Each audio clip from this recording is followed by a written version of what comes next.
Señor secretario, cuenta. Gracias, señor presidente. Sí, efectivamente, hay que informar a esta comisión que Su Excelencia el Presidente de la República retiró y hizo presente nuevamente urgencia para la tramitación de este proyecto en el carácter de suma. Se dio cuenta en la sala con fecha 3 de septiembre. Y por otra parte, también corresponde informar que el senador señor Manuel José Osandón envía una propuesta para que sea considerada por la comisión mixta. Eso es sobre la cuenta, presidente. También nosotros como secretaría queríamos hacer distribución oficial de un documento de trabajo en el cual ponemos en comparación las disposiciones vigentes, las normas que están radicadas en la comisión mixta, es decir, normas aprobadas por la Cámara pero rechazadas por el Senado en el tercer trámite y que dieron lugar a esta comisión mixta, y después en las columnas siguientes está primero la propuesta que fue elaborada por la mesa de representantes del Ejecutivo y también de los señores parlamentarios, luego la propuesta del senador señor Osandón y finalmente la propuesta del senador señor Arboe. Bien, con la venia de la comisión solicito que comencemos a ver esta propuesta y propongo la idea de ir votando de tal forma de poder ir concluyendo aquellos artículos que son de común acuerdo y finalmente votar aquellos si es que hubiese discrepancia y no pudiésemos llegar a una unanimidad. Señor secretario, comenzamos. Gracias, señor presidente. La primera de las diferencias entre el Senado y la Cámara está en el numeral 3 y especialmente en el artículo nuevo, el artículo segundo, perdón, que dispone que los titulares o usuarios de medios de pago, así como los Exacto. La lectura preliminar es para poner en contexto la norma. Claro, especifico, eso sí, adelanto que lo que está rechazado por el Senado son los incisos tercero y cuarto de este artículo segundo.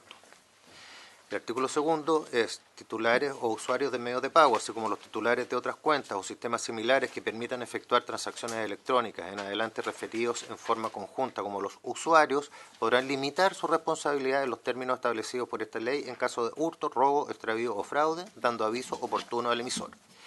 El emisor o prestador del servicio financiero de pagos electrónicos de dichos medios de pago en adelante referidos en forma conjunta como los emisores, deberá proveer al usuario todos los días del año, las 24 horas del día, de canales o servicios de comunicación de acceso gratuito y permanente que permitan efectuar y registrar los referidos avisos. Por el mismo medio de comunicación y en el acto de recepción, el emisor deberá entregar al usuario un número, código de recepción o identificador de seguimiento y la fecha y hora del aviso, procediendo de inmediato al bloqueo respectivo del medio de pago en lo referido a su funcionalidad para efectuar pagos o transacciones electrónicas. Ahora vienen las normas a las cuales hay diferencias. El Senado rechazó los incisos a los cuales voy a dar lectura, pero fue un rechazo más bien formal para una perfección posterior. Decía, además deberá enviar al usuario una comunicación por escrito con la información a que se refiere el inciso anterior de la manera más expedita. En todo caso, el incumplimiento de esta obligación no afectará la validez o eficacia del aviso recibido.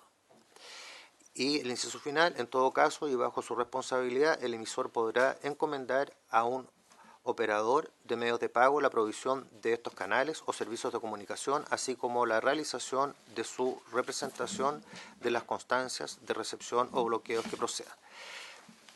Hasta el momento se han recibido dos propuestas sobre este particular y que son idénticas. Es la que ya escuchó la comisión, expuesta por Michel Lavé, como representante de la mesa de asesores del Ejecutivo y de los señores parlamentarios, y a la cual se suma en los mismos términos la propuesta del senador señor Osandón. Respecto del inciso tercero, proponen reemplazarlo por el siguiente. Además, el emisor deberá enviar al usuario de la manera más expedita posible y a través del medio que el usuario hubiere acordado o registrado con el respectivo emisor una comunicación que incluya el número, código de recepción o identificación de seguimiento y la fecha y hora del aviso. En todo caso, la falta de dicha comunicación no afectará a la validez del aviso efectuado por el usuario. Y respecto del inciso final, esta posibilidad de que el banco o el emisor tercerice esta obligación, ambas propuestas son de eliminarlo. Eso es, presidente. ¿Se ofrece la palabra? En votación, unanimidad. Sí, apoyaríamos la propuesta del Ejecutivo. Bien, por unanimidad entonces se aprueba esta primera propuesta. Se reemplaza el inciso 3 y se elimina el 4 del 2. Una pregunta respecto a... yo estaba dando el 3. ¿Por qué se pretende eliminar el 4? Pregunto. Lo que se planteó en su momento en tercer trámite es que, y lo levantó el senador Galilea, es que de la lectura de este inciso podía desprenderse que estaba en duda de quién en definitiva era la responsabilidad y que no merecía,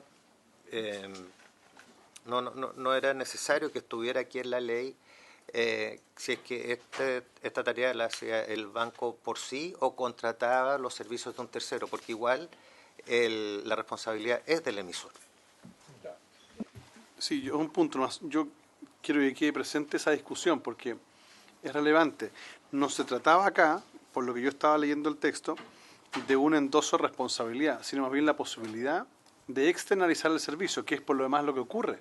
En general, quienes prestan servicios de asesoría telefónica, de sistemas de información, etcétera, no son los entes emisores, son terceros contratados por los emisores. Entonces, si queda establecido, uno, que no hay endoso de responsabilidad, y dos, que sí pueden hacerlo, yo no tengo ningún problema, pero creo que es importante dejarlo, porque lo contrario tendrían que internalizar, digamos, esos servicios, cosa que no parecería adecuado, sobre todo con la pequeña empresa. Lo que pasa es que con eso, y además que queda expresamente que la responsabilidad es del emisor. Sí, sí, sí. Muy bien. Perfecto. ¿Sí? Adelante.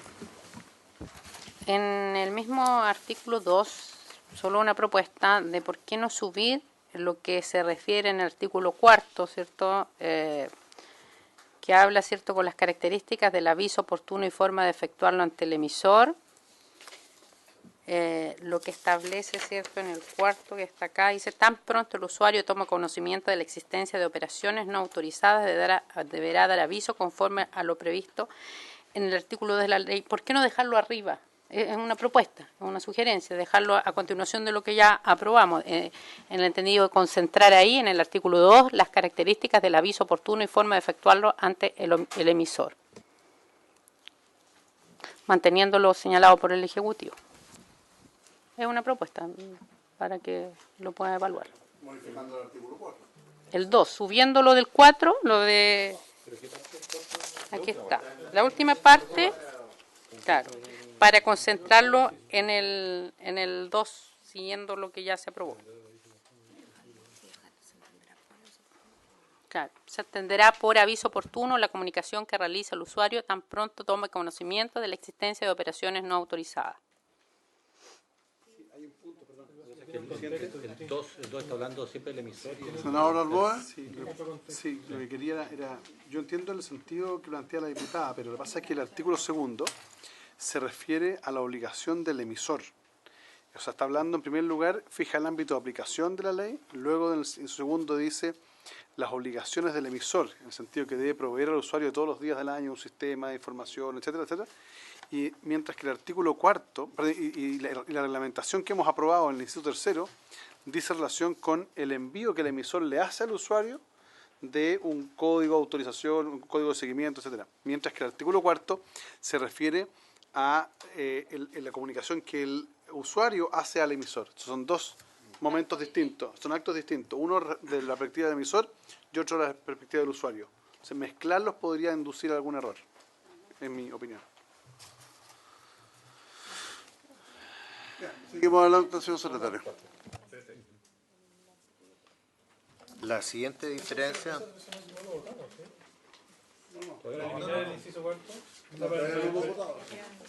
Solamente hemos reemplazado No, sí. Lo votamos. Votamos los dos puntos. Por eso yo hice el punto, ¿no? Sí, pues votamos el reemplazo del inciso tercero al artículo segundo y eliminamos el inciso cuarto del artículo segundo. Ahí vamos. Ya, señor secretario.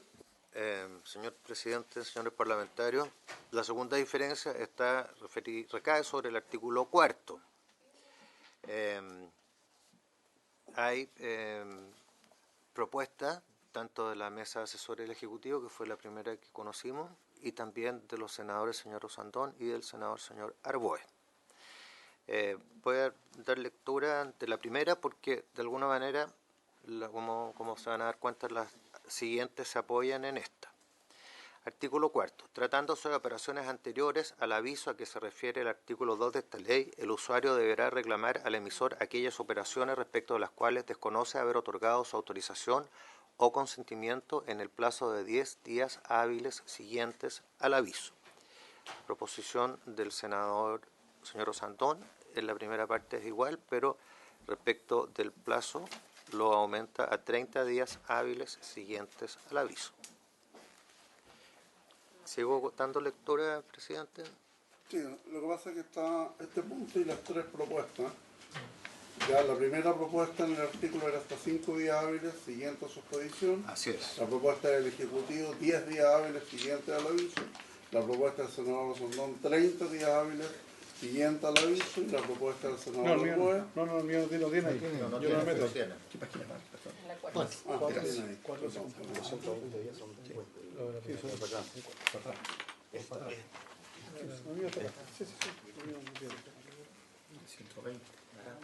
Estamos de arriba. Estamos en el plazo de ello. No hemos llegado a ¿Se ofrece la palabra? 30. Acá. Senador Arboe. Sí, presidente, una pregunta al gobierno. ¿Cuál es la ciencia que hay detrás de los 10 días? Para saber por qué 10 días y no 20, o no 15, o no 12. ¿Hay algo o es, no sé, pregunto? Porque lo otro... Ninguna de estas cosas son demasiado científicas. Tiene la palabra el Ejecutivo. Por su intermedio, señor presidente, los 10 días tiene que ver con no retrasar la entrega del dinero de vuelta. O sea, si uno pone un plazo de 30 días, probablemente todos van a esperar el plazo de 30 días completo para pagar el dinero de vuelta y mucha gente necesita...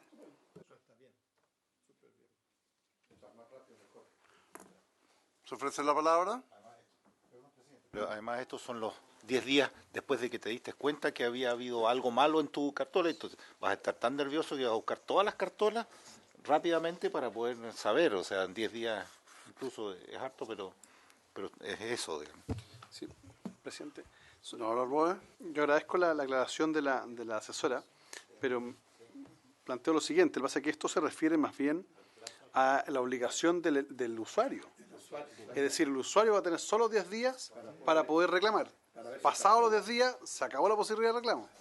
Esa es mi preocupación. Entonces, no dice relación necesariamente con el plazo de pago, no establece ninguna obligación de plazo de pago, sino que yo puedo reclamar hasta por 10 días. Es decir, si no reviso mi cartola en 10 días, al día 11 ya no puedo reclamar.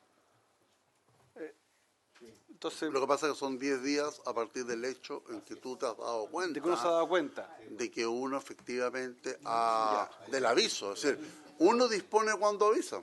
Ah, bueno, está bien. Entonces, por eso digo, la ciencia no va por ahí. Ya, El aviso lo da uno, porque finalmente es uno el que se da cuenta que ha sido sujeto de fraude. claro, en esa lógica.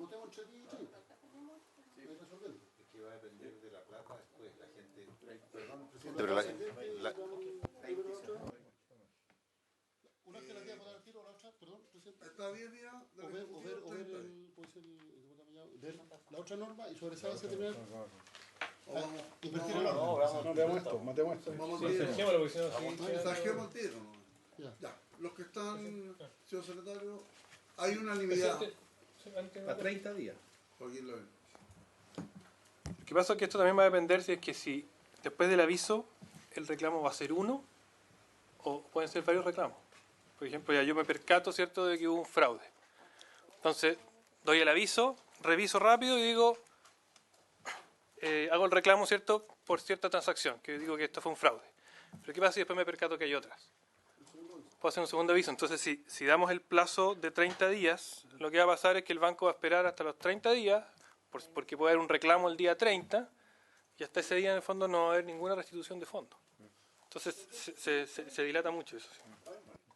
Yo quiero solicitar el pronunciamiento de la comisión por 10 días y por 30 días. Los que están por 10 días, levantan su mano. ¿Por? 10 días. El diputado Martín, el diputado Llano y el presidente. Los que están por 30 días.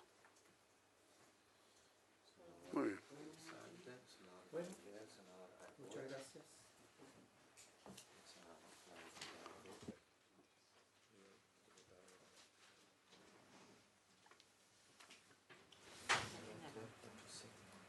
Y naranja también, por 30.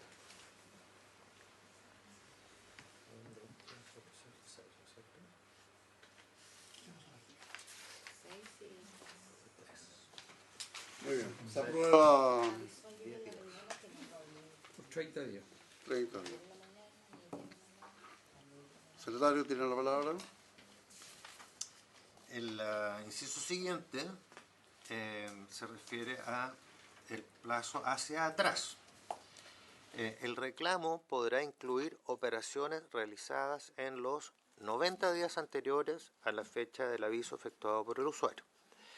En los mismos términos, pero ampliando el plazo a 120 días anteriores, es la propuesta del senador Santón, y la propuesta del senador señor Arboe es en los 90 o 120 días anteriores a la fecha del aviso efectuado por el usuario.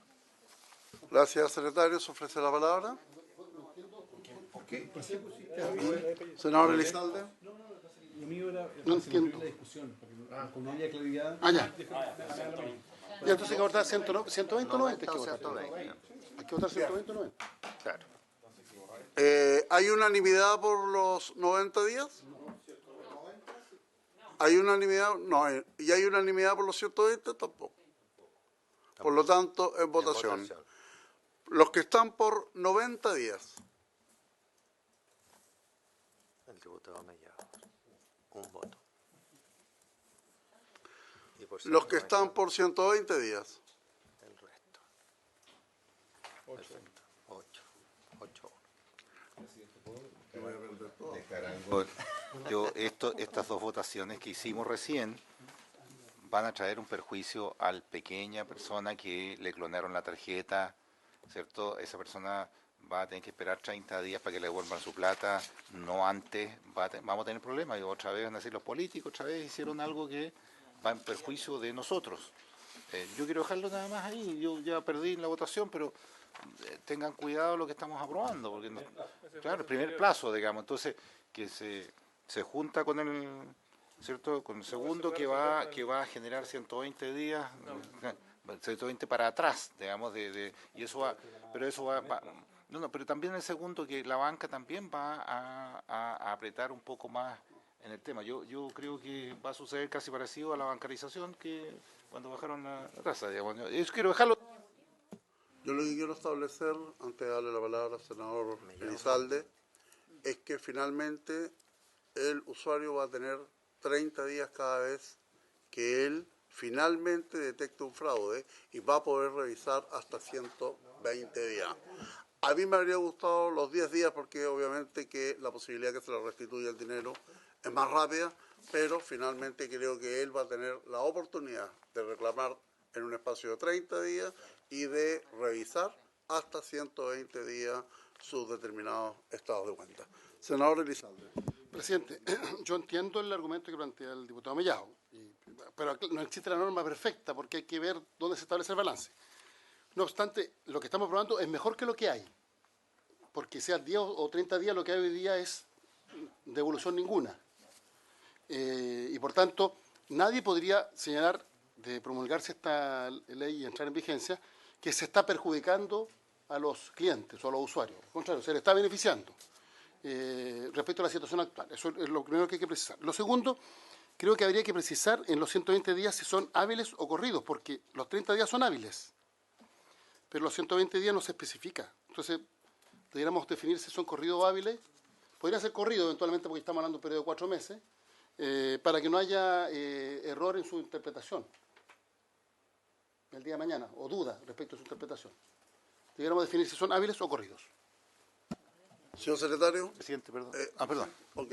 Yo solo dejar también, acá con los 30 días, lo que yo veo es que tiene esa persona, ¿cierto? Tiene de nuevo los 30 días, pero puede presentar reclamos al 1, al 2, al 3, es hasta los 30 días. Yo lo pongo en la situación de una persona que vive en una isla, en Chiloé, que le crearon la cuenta RUT, que no va a hacer el trámite probablemente por a veces motivo, de repente en los 5 días, 6 días, tiene más tiempo para ingresar en el fondo el reclamo. Bueno, ya está votado. Sí, está votado, sí, presidente, sí. Bueno, sí está votado. Señor secretario, continúo.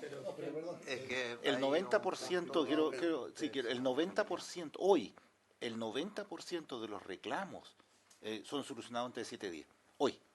¿Ya? Eso, de acuerdo a la banca, la banca ha ido a las comisiones a eso y han solucionado. Sí, efectivamente lo han solucionado, pero ¿qué se entiende por solución por la banca? Que el reclamo se aclara. Esto es, que las personas dicen, oiga, me cobraron de más. Y la banca le dice, no, pero usted, porque aparece que si yo una cuenta de un restaurante, y él no iba a un restaurante, y estuvo en un hotel, pero ese hotel boleteaba como restaurante, y entonces se aclara a favor del banco. Porque hay gente que reclama, oye, me están cobrando de más, y cuando dice, no, pero, ¿sabe? El día tanto usted hizo, perdón, me equivoqué. Eso es lo que se entiende con la aclaración. No significa que el banco dentro de 7 días esté devolviendo la plata, ni esté diciendo, ¿sabe qué más? Estoy irregular. Al contrario, el banco, mientras el cliente no acredite, sin seguro no le devuelve nada. Entonces, la aclaración dentro de 7 días, hasta ahora es la aclaración en beneficio del banco, no en beneficio del cliente. Por eso esa estadística, a mi entender, es una estadística mañosa en un sentido, no lo digo en un sentido negativo. ¿Ya? Yo insisto, presidente, que deberíamos definir si son corridos o hábiles a los 120 días. La ley creo que debe ser corrido, pero se somete a consideración de la comisión. Senador Galilea. Quería entrar un poco al tema planteado por el diputado Mellado. Uno podría tener una razonable duda de que es mejor entre 10 y 30. Por supuesto que no hay una... Moisés no trajo ninguna noticia al respecto. Pero esto hay que mirarlo desde 2 puntos de vista, a mi juicio. Uno, efectivamente, para el cliente de buena fe, honesto y honrado, el 30 días puede tender a perjudicarlo en alguna medida porque podría haber solucionado el tema antes. Efectivamente, eso es verdad. Pero a mi juicio, si uno lo mira también por el lado de la deshonestidad, los 30 días parten desde un aviso. Por tanto, si estamos frente a una especie de fraude, entre comillas, la cosa se hace mucho más complicada para la persona que quiere cometer fraude, porque tiene que dar aviso. Hay 30 días en que el propio banco va a poder analizar mucho mejor qué es lo que pasó con esa tarjeta que ya va a estar bloqueada, etcétera, etcétera, etcétera. El tipo fraudulento ya no es que giró plata en un cajero a través de un amigo y consiguió la plata bien rápidamente, sino que ya el plazo es un poco más extenso y por lo tanto la posibilidad de autofraude, que es a la que yo le tengo cierto temor en esta norma, creo que tiende a minimizarse por esta amplitud del plazo inicial, en que no hay llegar un día y pedir la plata al otro día, sino que hay un plazo un poquitito más extenso. Que es verdad que puede molestar para el cliente así puramente honesto, es verdad. Pero creo que resulta en una protección para minimizar el fraude en el uso de tarjetas bancarias. Y, sí. Yo creo que está haciendo más seguro el sistema en este asunto. Y dicho lo anterior, yo creo que hay que especificar que es corridos, simplemente para... Se solicita la unanimidad para la expresión días corridos. Los 120. Los 30 serían hábiles y los 120 corridos. Sí, 30 días hábiles y 120 días corridos. ¿Unánime? Son 4 meses. Para atrás.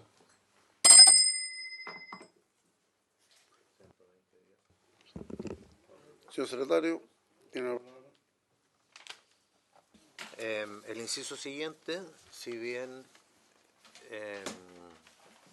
no, o sea, está en los mismos términos de la norma aprobada por la Cámara de Diputados, rechazada por el Senado, pero es replicada por la propuesta que hicieron llegar la mesa de asesores y también el senador Osandón, y del siguiente tenor.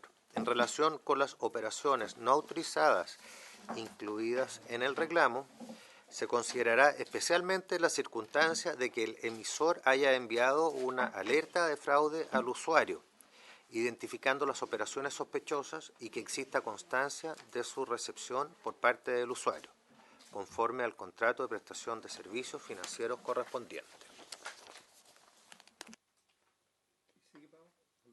No hay cambios. Bien, ¿unánime? Señor secretario.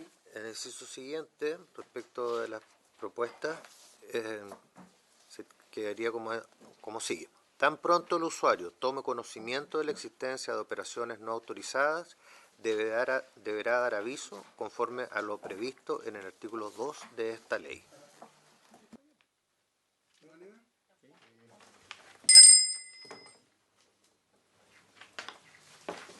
Inciso siguiente. En los casos en que el usuario desconozca haber autorizado una operación, corresponderá al emisor demostrar que dicha operación fue autorizada por el usuario y que se encuentra registrada a su nombre.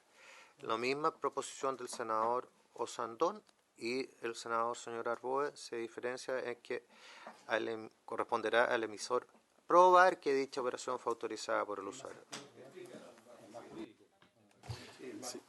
¿Se ofrece la palabra? Sí, Senador. presidente. A ver, la idea de incorporar el concepto de la prueba dice relación con el aspecto judicial. ¿Qué es lo que va a ocurrir acá? Acá estamos hablando de que el usuario tomó conocimiento, hizo el caso y el banco desconoció ese reclamo. Dice, ¿sabe qué? Yo no le creo a usted. ¿Qué es lo que va a ocurrir en ese evento? El banco va a judicializarlo. Y como veremos más adelante, la idea es que lo haga en policía local, ¿no es cierto? Cuando uno habla en la jerga judicial, uno no demuestra hechos, uno prueba hechos. Y para eso tiene todos los elementos de prueba establecidos en el Código de Procedimiento Civil o según corresponde al procedimiento que vaya a seguir. En consecuencia, el concepto, más que demostrar, es probar. Los hechos en juicio se prueban, no se demuestran. ¿Hay acuerdo en la propuesta del senador Arboe? Sí. ¿Unánime?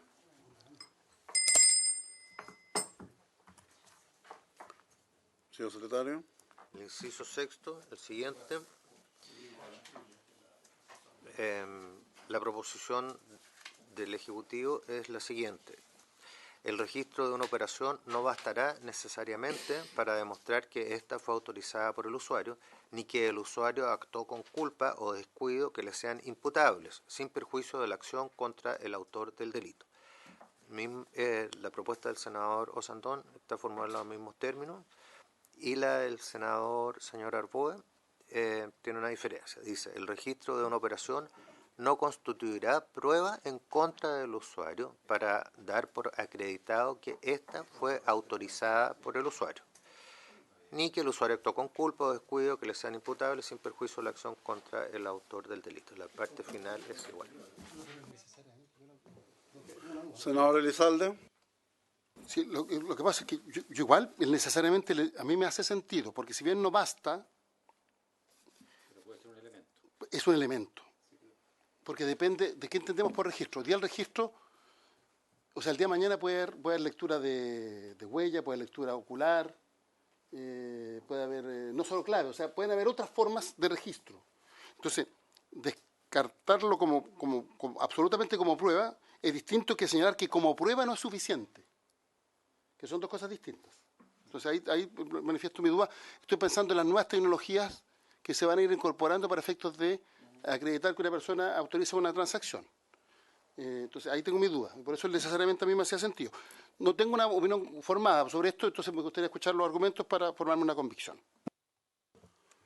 Se ofrece la palabra, senador Arboe. Sí, gracias, presidente. A ver, en términos de contenido, ambas dicen lo mismo, pero de manera distinta.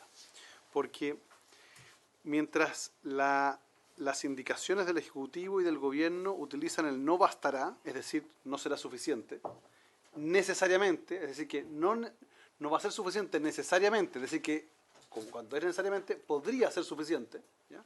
En cambio la mía dice, no constituye prueba en contra del usuario para dar por acreditado, es decir, esa sola prueba no puede dar por acreditado el hecho.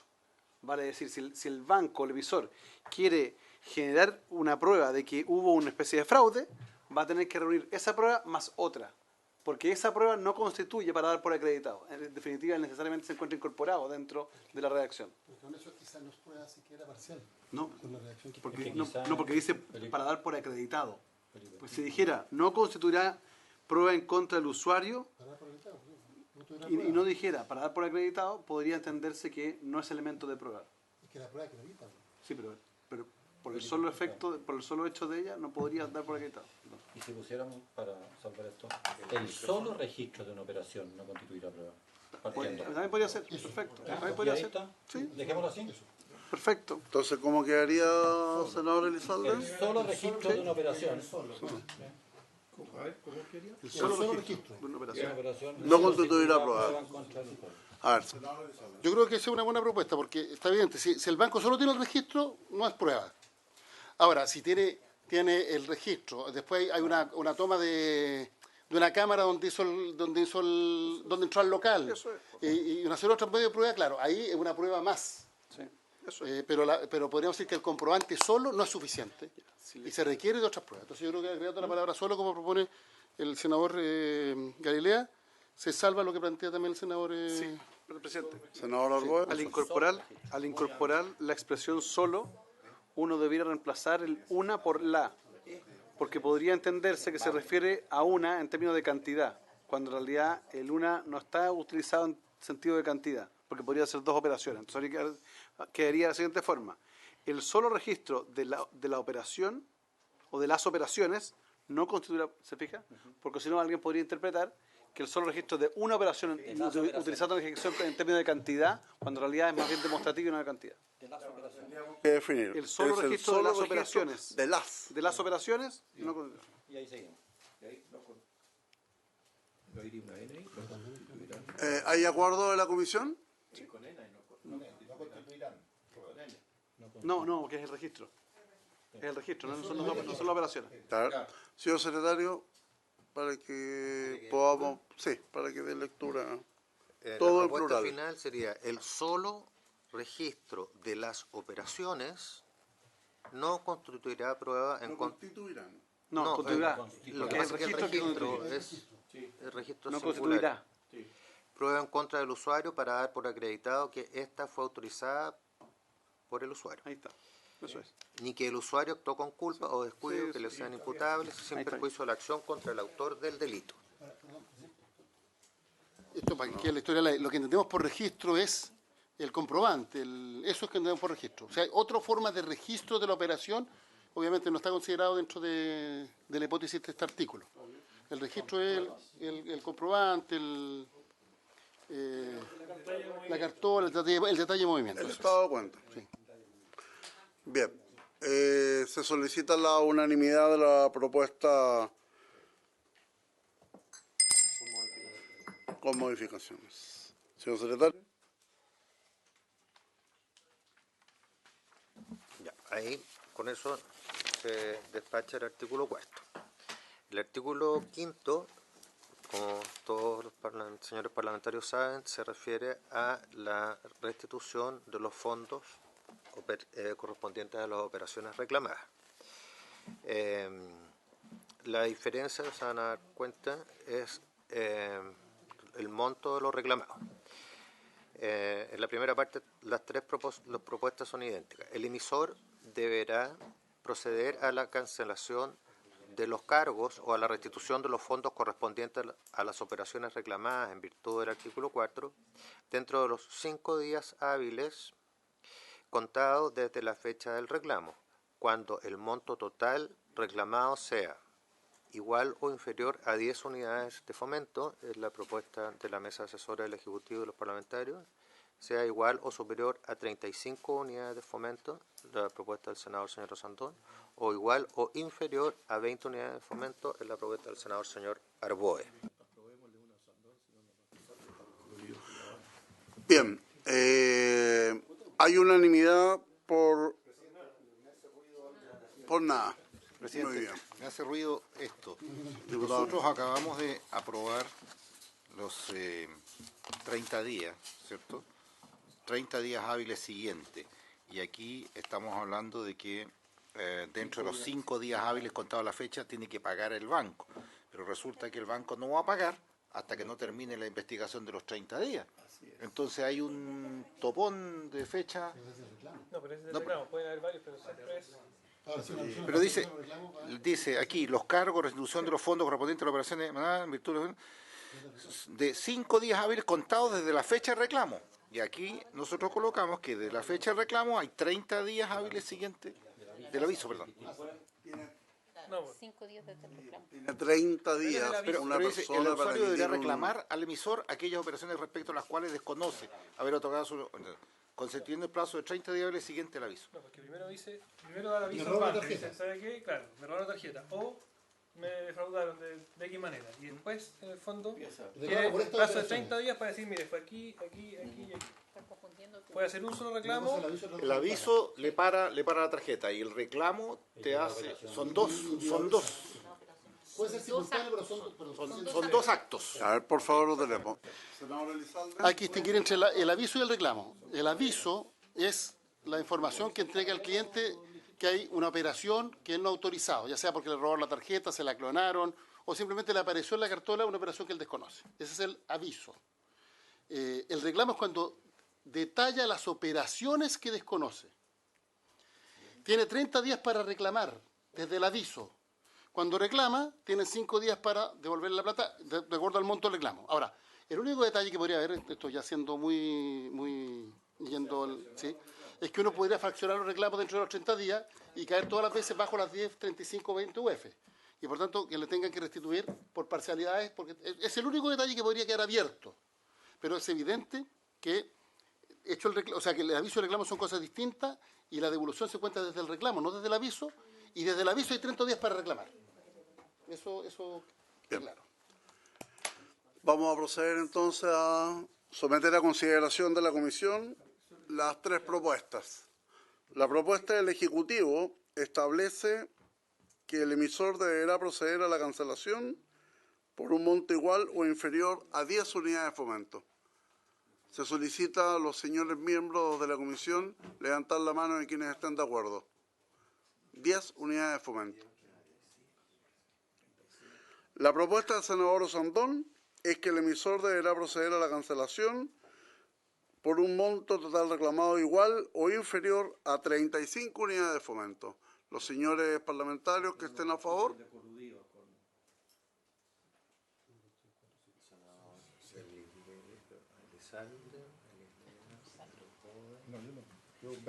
Somos 7.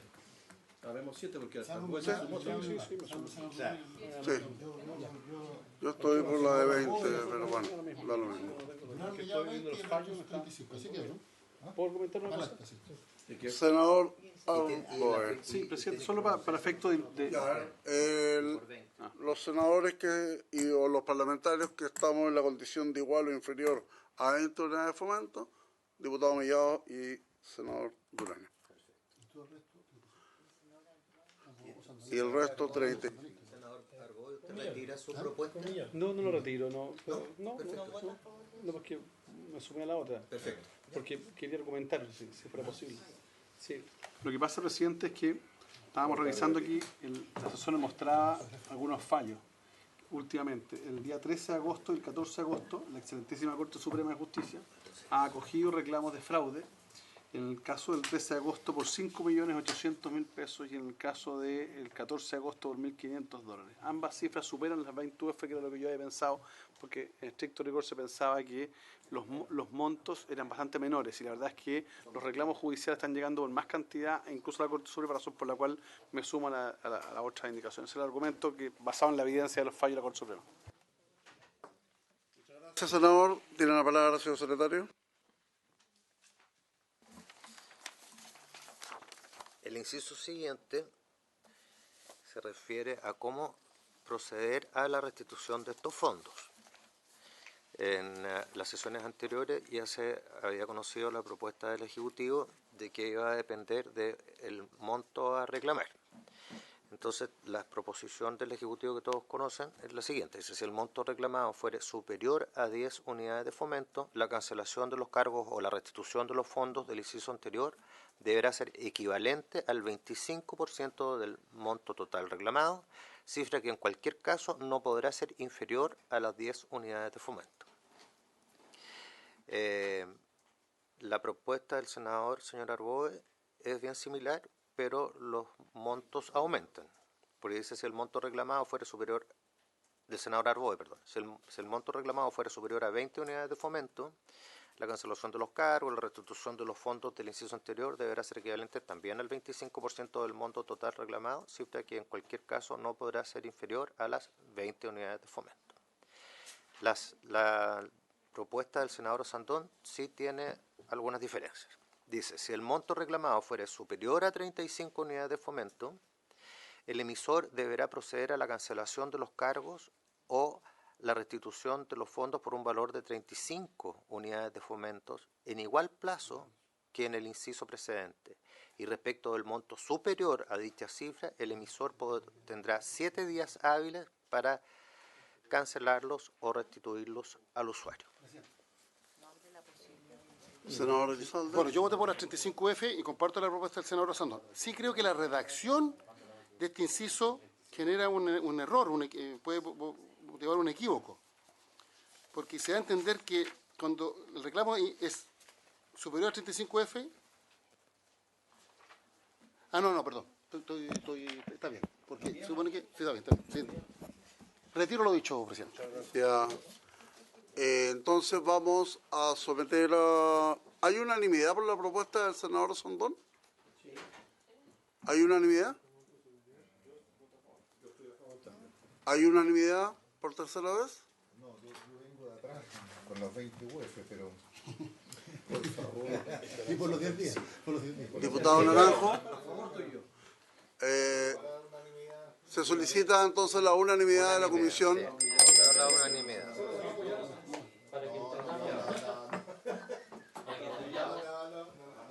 Tiene la palabra el senador Galilea. Por favor. No, presidente, solo quería que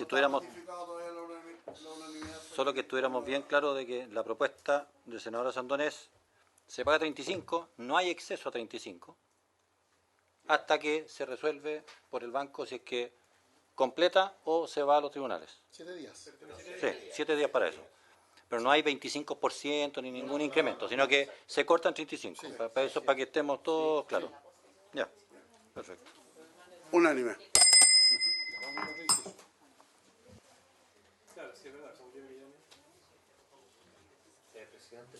Que pagan uno. Y hay 7 días para discutir si se van los tribunales o no. Sí, pues eso, Dado de que aprobamos el reglamento, vamos a seguir con la propuesta del senador Sandón. Tiene la palabra, señor secretario. En esta propuesta, el inciso siguiente dispone lo siguiente. Si se acreditare por sentencia firme o ejecutoriada que el usuario ha participado en la comisión del delito, que obtuvo un provecho ilícito o que actuó con dolo o culpa grave facilitando su comisión, se procederá a dejar sin efecto la cancelación de los cargos o la restitución de fondos, sin perjuicio de las indemnizaciones que correspondan según la normativa aplicable. Aquí se incorpora... Senador Elizalde, micrófono, por favor. No. Solo señalar que aquí no está considerado solo el delito con dolo, sino que se considera la culpa grave. es decir, la negligencia. Ahora, esta culpa es la que define el Código Civil. Sí, pero lo que pasa es que como hace referencia a un delito, la culpa penal no es equivalente a la culpa civil, no son conceptos sinónimos.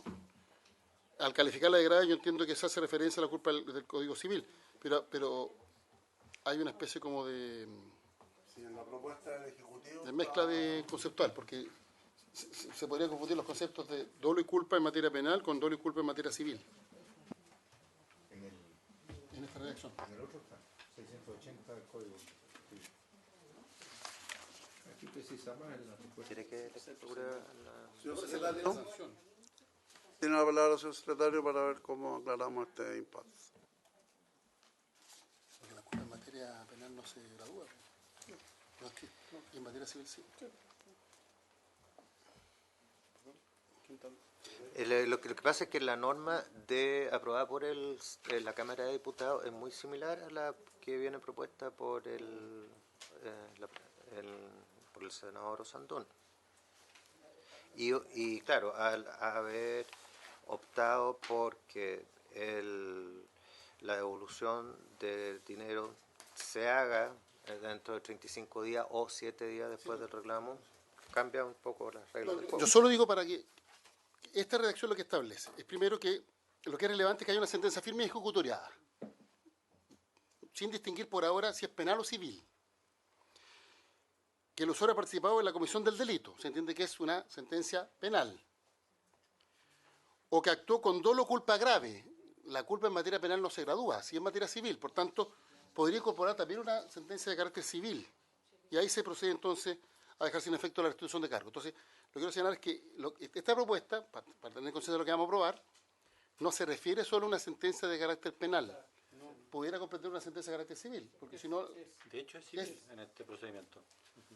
Sí, pero entonces, ¿por qué habla de comisión de delito? Si habla de comisión de delito, eso es una sanción penal. No puede haber una sanción civil que acredite la comisión de un delito, salvo la responsabilidad civil como consecuencia de un delito. Entonces, ¿Va a hablar senador Galilea? No se apague el micrófono. Senador Orboe. Sí, presidente, a ver, aquí tenemos la siguiente situación. Pero no nos perdamos en esto. Primero tenemos que toda esta ley será de competencia, según corresponda, de los tribunales civiles o los juzgados de policía local, ¿ya? Según corresponda, porque la indicación mía lo radica en policía local. Cuando se refiere a la culpa, se refiere a la culpa civil.